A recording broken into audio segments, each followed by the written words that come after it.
accepté de nous expliquer comment fonctionne le circuit de l'économie souterraine. Un circuit hiérarchisé. En bas de la chaîne, des tout jeunes en phase d'apprentissage.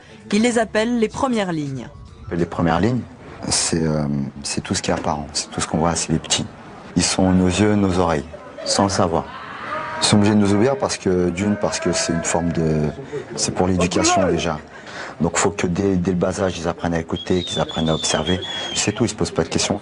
On les cadre, on leur offre beaucoup de choses, pas d'argent, on leur donne pas d'argent. Il faut qu'ils sortent, il faut qu'ils fassent des pique-niques, il faut qu'ils bougent, il faut qu'ils aient des loisirs, qu'ils soient occupés. Ils ont quel âge les petits? Ça va de leur naissance jusqu'à, je sais pas moi, 12-13 ans. Les deuxièmes lignes, ils sont jusqu'à 16 ans, 16-17 ans même, les deuxièmes lignes. Première, deuxième ligne, ils apprennent le terrain. Troisième ligne, ils sont sur le terrain. Ils commencent à montrer leur propre business. Mais ils ne sont pas parrainés par les quatrièmes lignes. C'est-à-dire tous les business qu'ils vont faire vont être donnés par les quatrièmes lignes ou vont être repris par les quatrièmes lignes. Quatrième, cinquième, on cherche du lourd. On veut que du lourd, que ce qui rapporte un minimum de 60 000 euros, 80 000 euros, 100 000 euros. On veut que des gros coups, fourgon blindé, braquage, enlèvement, kidnapping, etc. Ici, on n'a pas le temps de voir comment évoluent les petits. 5 000, ils sont à part parce que c'est les intouchables. Eux ont déjà toute la logistique. Mais ces personnes-là ne pourront pas se faire voir sur le terrain. D'une parce qu'ils se sont trop fait voir par le passé sur le terrain et et ces personnes doivent rester dehors parce que ces personnes-là couvrent un gros réseau. Pour les réseaux, la drogue est le trafic le plus rentable. Officiellement, tous les mois, 25 tonnes de cannabis arrivent dans les cités de la petite couronne parisienne. Ce que vous allez voir sur ces images est rare, il s'agit d'une transaction pour une livraison de hashish. Je ne serai pas autorisé à filmer moi-même l'échange, la caméra est donc confiée aux acheteurs. C'est là, t'as vu. Le grossiste vient chercher la marchandise, c'est juste à 35 kilos de cannabis. Tu vas vérifier et tu me dis ce que t'en penses. L'échange a lieu à Paris, mais nous ne pouvons pas vous révéler l'endroit où cette scène a été tournée. Il y en a combien dedans? Justement, là il doit y avoir 20 kilos, un peu dans le genre, t'as vu, je sais pas, j'ai pas encore pesé. Mais juste tu vois, pour goûter c'est pas un problème. Et là il y a des... En fait c'est lourd, 2 kilos, il n'a même pas encore été coupé. Là, mais après tu rajoutes ce que tu veux, du henné, du plastique, ce que tu veux, avec sa mère, t'as vu. Tu veux combien pour ça? Déjà je vais peser, après on va voir pour le prix. Le montant de l'achat des 35 kilos de hashish est tenu secret. Selon nos estimations, il avoisinerait les 70 000 euros. En gros, 1 kilo de cannabis s'achète 2 000 euros sur le marché parallèle. Mais les bandes sont prudentes. Pour elles, les affaires sont devenues de plus en plus risquées. Et les crapules poursuivis. Aussi, ils multiplient les intermédiaires afin de mieux brouiller les pistes. Les crapules poursuivis. Sam a été semi-grossiste. Selon lui, le cannabis reste une activité rentable, surtout quand il est acheté en gros.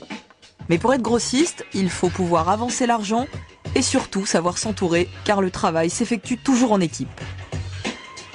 Si t'as pas de thunes déjà, tu peux pas acheter, donc t'as pas de prix intéressant. Tu peux pas te faire avancer. Si tu te fais avancer, tu payes plus cher. Donc t'es obligé d'acheter cash, et quand t'achètes cash, tu payes moins cher, et ça te permet à toi après d'avancer à d'autres mecs. Il y a de l'oseille, donc l'oseille t'es obligé de le partager, parce que sinon tu te retrouves tout seul. Donc c'est un cercle d'amis, des gros bras, autres, un cercle de relations qui vont t'aider déjà à dispatcher, parce qu'eux aussi ont des contacts pour vendre. Parce que 500 kilos, moi tout seul, je prends ma bagnole, je vais faire un tour des quartiers. Même si je connais les mecs, bah, t'as pas d'amis, ils vont te dépouiller en 2 minutes. Hein. Les grossistes redistribuent au minimum 5 à 20 kilos de hashish entre les dealers du quartier. Les dealers s'appellent des détaillants. Un détaillant gagnerait en moyenne un minimum de 5 fois le SMIC par mois. Ça peut aller très vite hein, pour un petit jeune qui dispatche bien en banlieue, il peut se faire, je sais pas, 7 000, 10 000 euros par mois. En thunes qui claquent à droite à gauche. Quoi, Après, si tu fais du bénéf, eh ben, tu peux après facilement avoir des 4 000, 5 000 euros par mois de côté. Quoi. Pour vendre le produit, il faut d'abord le préparer. Ces ballots posés sur la table sont transformés en plaquettes, puis en barrettes de 10 à 20 grammes avant d'être vendus dans la rue. C'est ce qu'ils appellent le dispatch. Lors de cette séance, 200 barrettes vont être conditionnées. Déjà, le produit il vient comme ça, il faut le travailler. Il faut dire ce qu'il y a, il faut travailler le produit. Parce que qui va vendre un produit pur? Qui va fumer? Même Bob Marley, il ne fume pas des produits purs comme ça. Il faut le travailler. C'est ça, dans ce business-là, la logique, c'est quoi? Il faut pas fumer toutes les barrettes.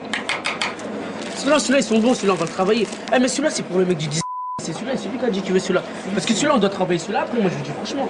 Parce qu'on va le travailler, on va le chauffer. Pour se faire une marche plus confortable, une technique consiste à mélanger une barrette de drogue avec des carrés de chocolat. On n'est pas des gros consommateurs de ça. Ces lots sont destinés aux consommateurs occasionnels des beaux quartiers. Ceux qui ne le reverront pas, ils les appellent les bolos.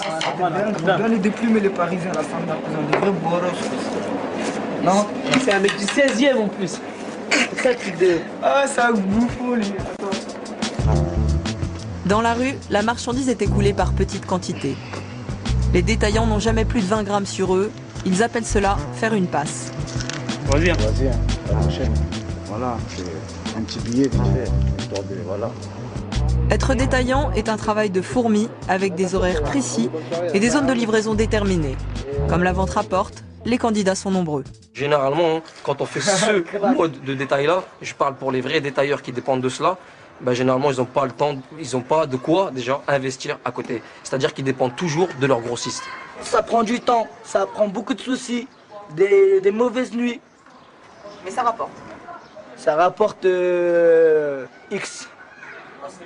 Je répondrai pas à cette question tant que je serai pas en présence de mon avocat. Non, bref, ça c'est des questions, bref. Non, mais grosso modo. Ça peut lui rapporter jusqu'à 10 000 euros par mois, mais ça peut lui rapporter aussi vite fait en un mois, il peut se faire sauter. Se faire sauter signifie être interpellé par la police. Mais aujourd'hui, les jeunes sont plus discrets. Ils font tout pour ne pas être repérés. Fini les signes extérieurs de richesse, il faut préserver les affaires. Vous avez un patron, vous avez un chef d'équipe, on appelle ça un chef d'équipe, on va parler entreprise, et vous avez des ouvriers. Les ouvriers, soit ils sont réglo, c'est-à-dire ils ramènent, vous allez dans n'importe quelle entreprise, que ce soit dans la vente ou un commercial, comment il marche, c'est qu'il rapporte. S'il ne rapporte pas, il n'intéresse pas le patron. On est bien d'accord? Et bien ça marche dans le même procédé. Je parle pour le shit, ça peut être des produits comme de la contrefaçon, comme des... En ce moment on parle beaucoup de cigarettes, ça peut... Tout ce qui ramène de l'argent, peu importe, on ne cherche pas la provenance.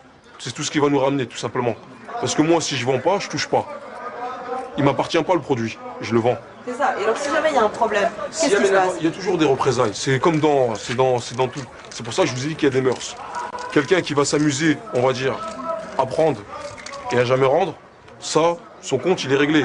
Que ce soit ici ou ailleurs, on ne fait jamais long feu. Il n'y a que les montagnes qui ne se rencontrent pas. On est bien d'accord. Et voilà ce qui arrive à ceux qui transgressent la loi du quartier.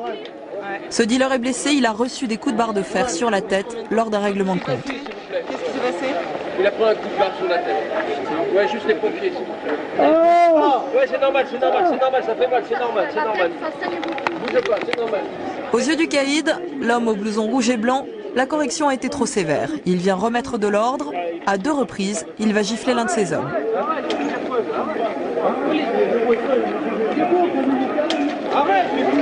Personne n'intervient, même pas les pompiers, qui mettent à l'abri le blessé évanoui. Le plus surprenant, c'est qu'aucune plainte ne sera déposée. Ce jour-là, pour la police, il ne s'est donc officiellement rien passé. C'est dommage que la télé n'a pas été là, c'est même pas la police. On est des marionnettes et c'est la rue qui tire les ficelles.